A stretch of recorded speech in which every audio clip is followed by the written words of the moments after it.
Hey guys, welcome back to my channel. Happy Sunday. If this is your first time here, welcome, welcome, welcome. Please be sure to like, subscribe, and turn on your notifications so you don't miss any new updates. So, as Diddy's trial is coming to an end, a lot more things seem clearer to me.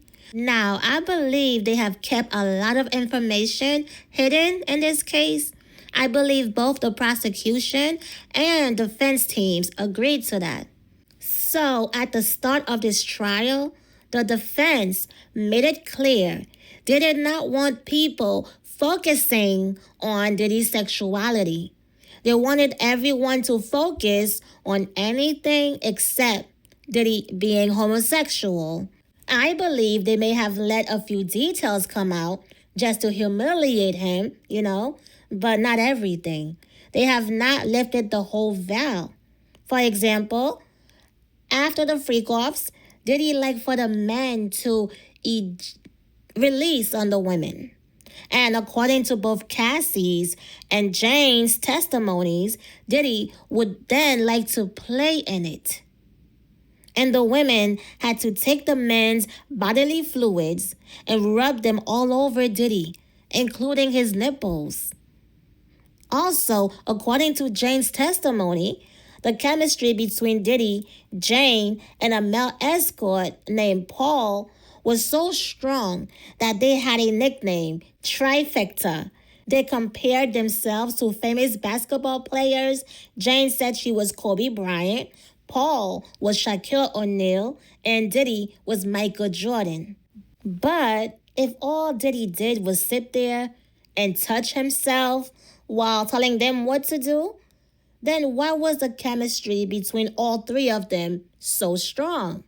And let's not forget, Jane testified that she bought Diddy and the male escorts matching shorts because their usual shorts were a turnoff. I'm curious about what those shorts looked like that were such a turnoff. Were they like boy shorts? I really want to know. Were they glittery? Were they, I don't know, like for them to be turnoffs? I don't know. I don't know. But I believe whoever is backing this trial spared Diddy to some degree because there's still a lot that has not been exposed. High-profile celebrities were lawyering up. They were paying off lawyers just so their names will not be mentioned in the trial. So there's a lot they are not saying.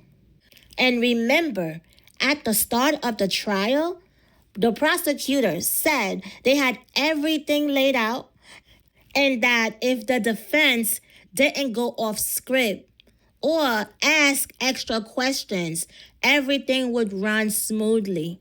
Don't you remember them saying that? To me, that told me everything I needed to know. Not only that, the prosecutors didn't just prepare the witnesses by going over the questions. According to Jane and some of the other witnesses, the prosecutors had them rehearse the trial like they acted it out, like a play. Now, I've been a witness in a trial before, and I don't remember ever doing a step-by-step role play or knowing ahead of time what questions I would be asked. Maybe high-profile trials are different because some of the witnesses met with prosecutors up to 28 times. And recently, too, in the beginning of June, this month, this June, and the trial started when? May 5th. And they were still meeting up with the prosecutors this month. So once I found out the prosecutors did role plays with them before trial, I knew this case was going to be total BS for the most part.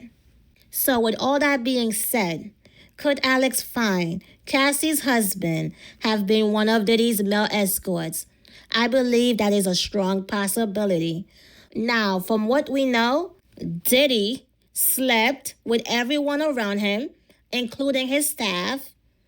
So, as soon as Cassie filed her lawsuit, I started thinking about Alex.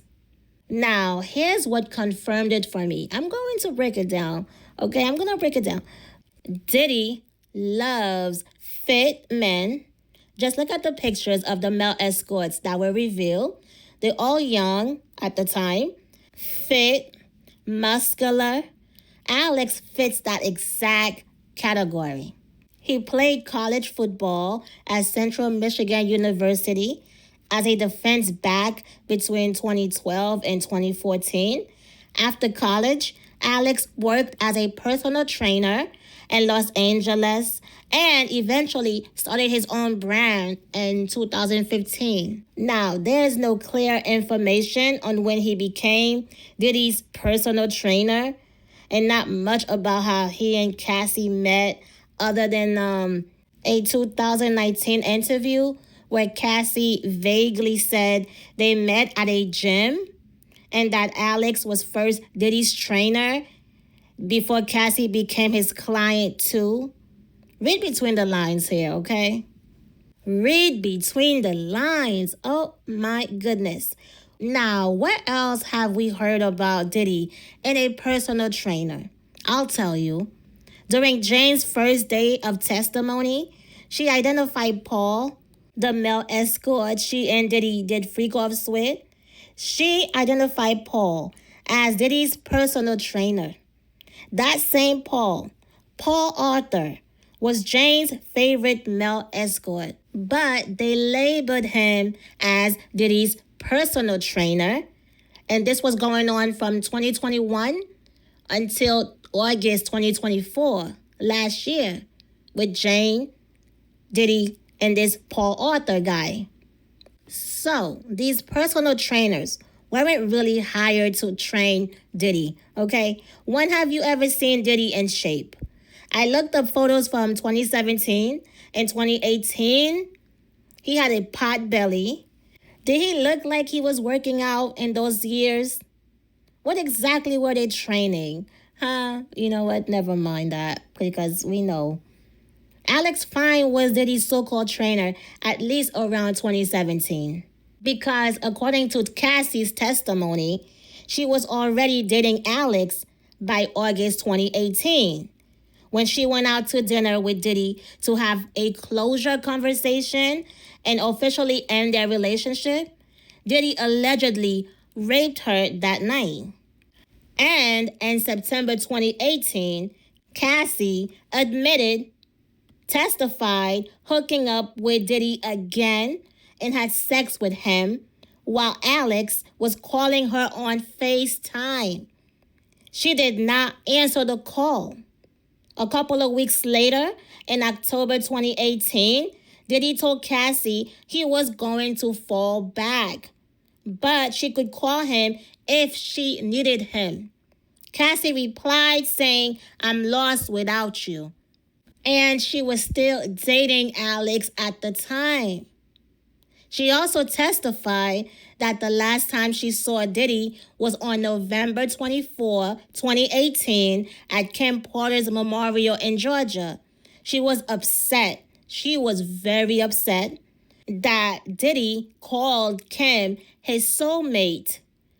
And she texted him saying, "What the F was our 10 years?" So it seemed like that public humiliation finally made her realize this demon was never going to settle down with her. He was never going to marry her. And she was waiting around for marriage and to have his kids. So in December 2018, less than a month, she went public with her relationship with Alex by posting a photo of them on Instagram. You see this? Now check this out. She and Alex got married the following August in 2019. But remember, she and Diddy broke up for good in August 2018 when they went out for dinner for closure. Okay, August 2018. She married Alex in August 2019. You see this? She went public with Alex in December 2018. They welcomed their first daughter in December 2019. And their third child, a son, was just born in May 2025, the same month this trial started. Talk about coincidences. I mean, oh my goodness. So each of Diddy's play girlfriends had a personal trainer involved somehow. Cassie's was Alex Fine. Jane's was Paul Arthur. What trainer was involved in Gina's Freakoffs or Young Miami's Freakoffs? Because we know they were doing Freakoffs too. So, was Alex Fine one of Diddy and Cassie's male escorts who just happened to connect with Cassie after she opened up to him? Probably. And did you notice Diddy never give Alex and Cassie any trouble? Like, now really think about that. He never give Alex and Cassie any trouble like he did with the other men. Why is that? Maybe because this couple had the power to destroy him. With everything we know now, two people who could expose him. And Alex seems like a bit of a badass. Like, he's not scared of Diddy. He is not scared of Diddy. So, will it ever come out that Alex was doing freak-offs with Diddy and Cassie? Probably not. It would destroy their image, Then again, maybe it could help. Two of Diddy's victims falling in love in a hopeless place. They found love in a hopeless place. We may never know the whole truth. And that's okay, because those of us who have discernment, we know. We don't need a public confirmation. We know. All right, that is all, you guys. Thanks for tuning in. If you agree, let me know. If you don't, let me know in the comments. Don't forget to like, subscribe, and turn on your notifications so you don't miss any new updates. And I will see you on the next one. Peace.